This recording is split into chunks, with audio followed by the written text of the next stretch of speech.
Welcome to social studies by Ayush Shrivastava YouTube channel में आप सभी का स्वागत है।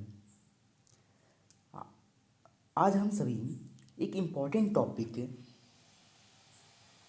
यूनिफिकेशन ऑफ जर्मनी को समझेंगे, जो हिस्ट्री में एक इम्पॉर्टेंट टॉपिक है, जहाँ से हम लोगों को नेशनलिज्म कैसे क्रिएट हुआ यह समझ में आता है।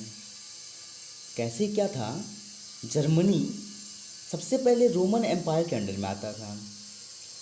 जब रोमन एम्पायर के अंडर में आता था जर्मनी, तब वह 250 से ज़्यादा प्रोविंसेस में यह बटा हुआ था।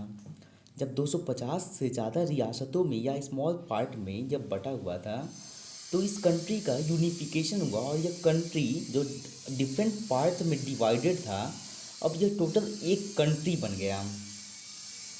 क्या रीज़न हुए थे इसमें? सबसे फर्स्ट जो एक इन इम्पॉर्टेंट पर्सन का जो इन्वॉल्वमेंट था, एक रोल था, जिसकी वजह से जिसकी वजह से जर्मनी जैसे देश जो 250 से ज़्यादा रियासतों में डिवाइडेड थे, वह यूनाइट हो पाते हैं। नेपोलियन जब पावर में थे, वह अपनी एक्सपेंशन पॉलिसी को यूज कर रहे थे। मतलब वह कई सारी जो कंट्रीज़ थी, उन सारे कंट्रीज़ को कनकर कर रहे थे, कैप्चर कर रहे थे। इसी तरह से जब नेपोलियन जर्मनी को कैप्चर करते हैं, जब जर्मनी को कैप्चर करते हैं, तो वहाँ पे 200 प्रोविंसेस से ज़्यादा को वह यूनाइट कर देते हैं। यूनाइट करने में यह हुआ कि जो 200 से ज़्यादा जो प्रोविंसेस थे, इसे वह 39 स्टेट्स में वो कन्वर्ट कर देते हैं, जिसका नाम राइन कॉन्फेडरेशन था।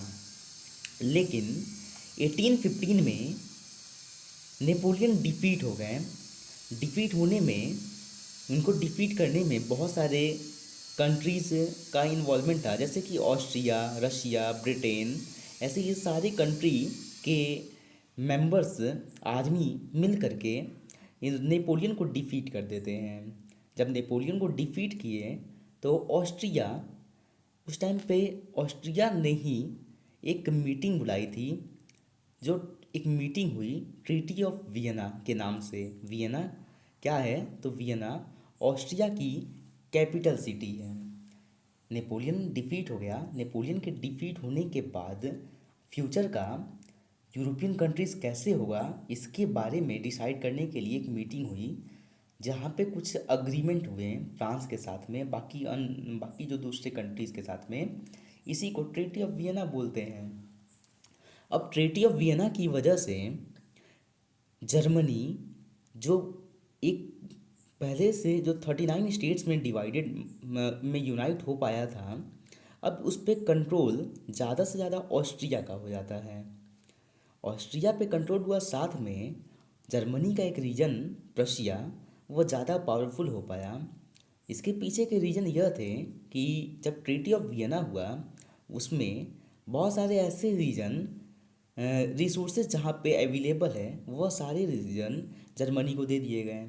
तो जब रिसोर्सेज ज़्यादा वाले रीजन अगर जर्मनी के पास आएंगे, जिसकी वजह से अब जर्मनी में रिसोर्सेज हैं, तो रिसोर्सेज रहेंगे तो लोगों ने उस रिसोर्सेज का फ़ायदा उठाया और वहाँ पे इंडस्ट्रीज इस्टेब्लिश किए।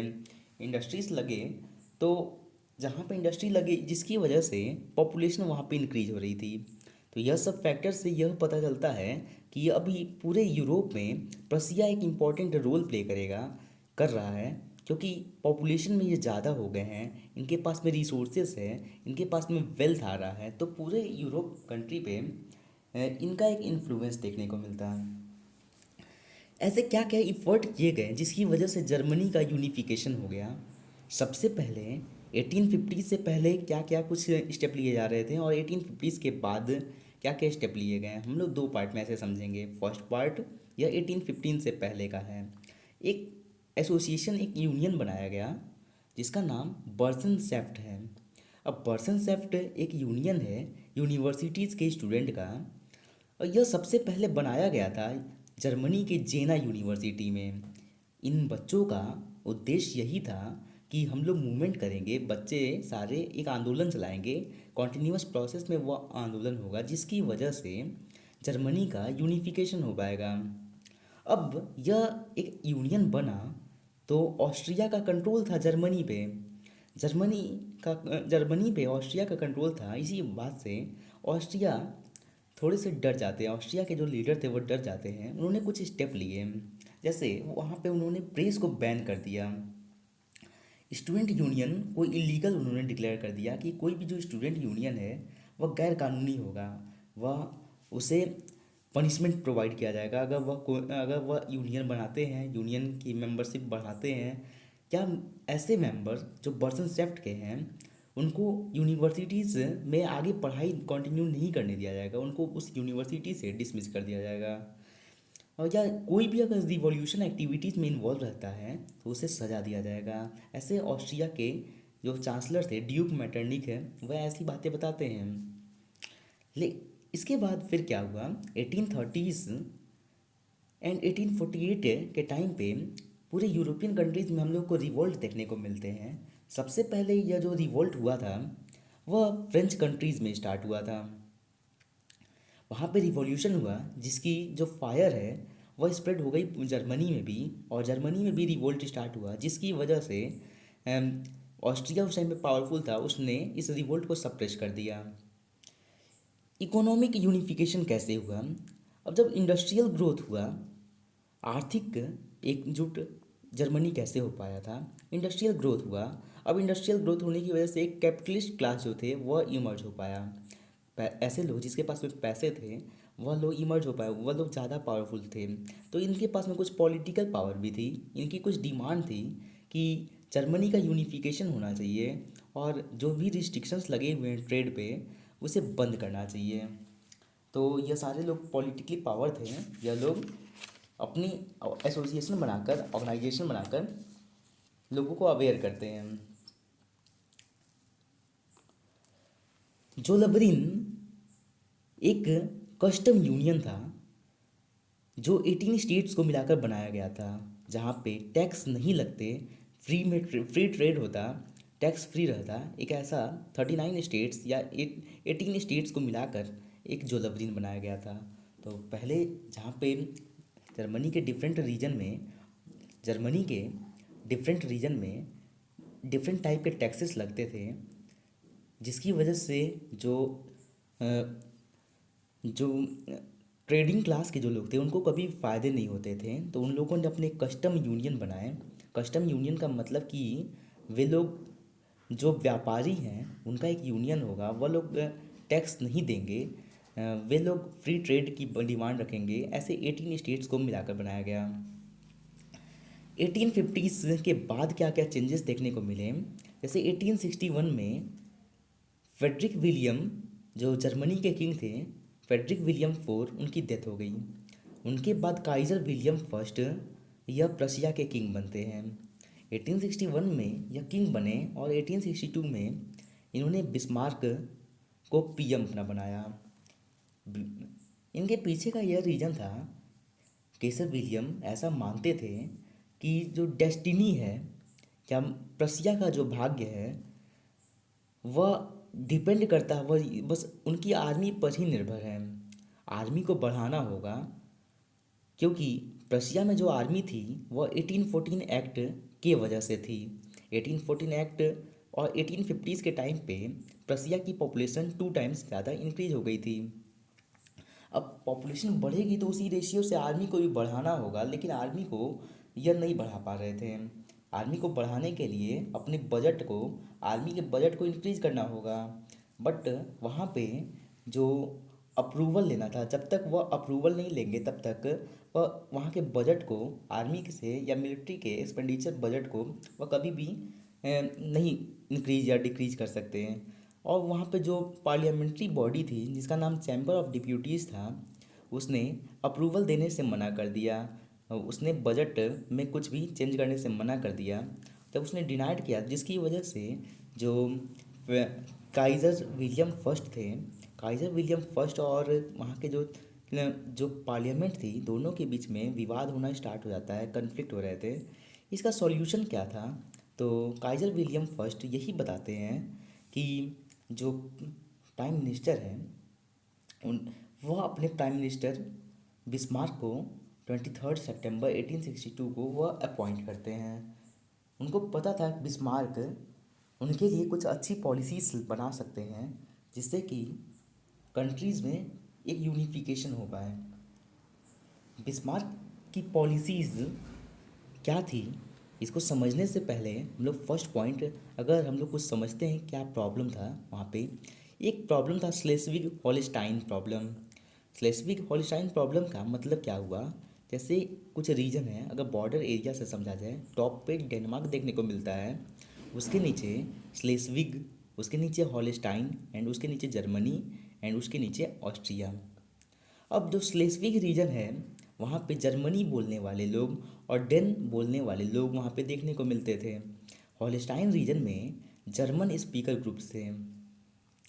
डेनमार्क के किंग ने क्या किया, अपने कॉन्स्टिट्यूशन में यह बताया कि जो स्लेस्विग वाला जो रीजन है वह उनके डेनमार्क का इंटरनल पार्ट है, जिसकी वजह से कन्फ्लिक्ट स्टार्ट हो गया क्योंकि स्लेस्विग और हॉलस्टाइन यह डेनमार्क का पार्ट नहीं था कभी भी। लेकिन वहाँ के किंग ने अपने संविधान में यह बताया कि स्लेस्विग उनका इंटरनल पार्ट है जिसको कभी भी अलग नहीं किया जा सकता। लोगों के अंदर यूरोप में उस टाइम पे नेशनलिज्म या राष्ट्रवाद की फीलिंग आगे आ रही थी, ज़्यादा बढ़ी हुई थी, जिसकी वजह से इस एरिया के लोग प्रोटेस्ट करना स्टार्ट कर देते हैं अगेंस्ट डेनमार्क, डेनमार्क के अगेंस्ट में। अब जब डेनमार्क के अगेंस्ट में यह प्रोटेस्ट करना स्टार्ट किए तो बिस्मार्क जो उस टाइम पे प्राइम मिनिस्टर थे वो क्या करते हैं, वे वे ऐसा बताते हैं कि जैसे स्लेस्विग और हॉलस्टाइन की जो प्रॉब्लम है इसको डाइट में नहीं रखना चाहिए। डाइट क्या है, तो वहाँ की पार्लियामेंट्री बॉडी है, जर्मनी की पार्लियामेंट्री बॉडी है, अगर वहाँ पे इस प्रॉब्लम को रखा जाएगा उन्हें ऐसा लगता था कि तो वह पार्लियामेंट जो है वह ज़्यादा पावरफुल हो जाएगा, ज़्यादा शक्तिशाली हो गया। जर्मनी रिवॉल्यूशनरीज अब जर्मनी में रिवॉल्यूशनरीज आइडिया क्या होंगे, वो स्प्रेड होंगे, क्रांतिकारी जो भी विचार हैं वो जर्मनी में फैलते रहेंगे। तो बिस्मार्क यह कहते हैं ऑस्ट्रिया के चांसलर ड्यूक मेटरनिक से कि हम सारे लोगों को मिलकर स्लेस्विग और हॉलस्टाइन की जो प्रॉब्लम है इसे वहाँ की डाइट में नहीं रखना चाहिए, अगर पार्लियामेंट में रखेंगे तो पार्लियामेंट वहाँ की ज़्यादा पावरफुल हो जाएगी। इसके लिए उनकी इस डिमांड को ऑस्ट्रिया के जो चांसलर थे वो मान लेते हैं। अब बिस्मार्क और मेटरनिक दोनों मिल करके एक ऑर्डर देते हैं डेनमार्क को, जिसमें यह था कि डेनमार्क को अपने कॉन्स्टिट्यूशन को चेंज करना होगा क्योंकि उन्होंने अपने इंटरनल पार्ट में को बताया हुआ है कि जो स्लेस्विक है या जो हॉलस्टाइन है वो डेनमार्क का इंटरनल पार्ट है। इस यह कॉन्स्टिट्यूशन में चेंज करने को यह बिस्मार्क और मेटरनिक दोनों बोलते हैं, मतलब प्रशिया और ऑस्ट्रिया दोनों ने यह मिलकर बोला, जिसकी वजह से वह अपने डेनमार्क ने अपने कॉन्स्टिट्यूशन को चेंज नहीं किया क्योंकि वो उसके लिए इम्पॉसिबल था। तो उन्होंने अपने असेंबली को पहले से डिसमिस कर दिया था। डेनमार्क की जो डेनमार्क के जो किंग थे उन्होंने अपने असेंबली को डिसमिस कर दिया था, जिसकी वजह से उनके लिए इम्पॉसिबल था। जब उनके लिए इम्पॉसिबल था तो क्या हुआ कि बिस्मार्क और मेटरनिक मिल करके दोनों वॉर को डिक्लेयर कर देते हैं डेनमार्क के अगेंस्ट में, जहाँ पे डेनमार्क डिफीट हो गया। डेनमार्क डिफीट हुआ और वहाँ पे ट्रेटी ऑफ गेस्टाइन हुआ। बिस्मार्क और मेटरनिक के बीच में ट्रेटी ऑफ गेस्टाइन हुआ, जिसमें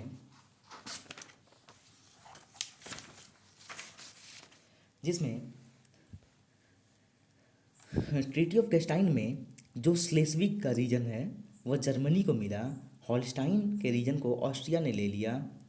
अब साथ में लॉयनबर्ग ऑस्ट्रिया के पास में था, जिसको प्रशिया ने परचेस कर लिया। अब हॉलस्टाइन रीजन ऑस्ट्रिया के जो कंट्रोल में था, ऑस्ट्रिया को बाद में समझ में आता है कि जो यह ऑस्ट्रिया का रीजन है यह प्रशा या प्रशिया जो है, प्रशिया डायरेक्टली इसको कंट्रोल कर सकता है, और क्योंकि दोनों साइड से जर्मनी के पास में जर्मनी से कंट्रोल है, जर्मनी के पास वाला एरिया है, तो ऑस्ट्रिया यहाँ पे आसानी से इसको कंट्रोल नहीं कर सकता है। ऐसी पॉलिसीज़ थी बिस्मार्क की कि कैसे ऑस्ट्रिया को अलग किया जा सके, ऑस्ट्रिया को वीक किया जा सके। साथ में ऑस्ट्रिया को वीक करने के लिए उसे पूरे यूरोपियन कंट्रीज से फ्रेंडलेस करा देते हैं, उसे दोस्ती ख़त्म करवा देते हैं। रशिया ऐसा कैसे किए, फर्स्ट जैसे रशिया में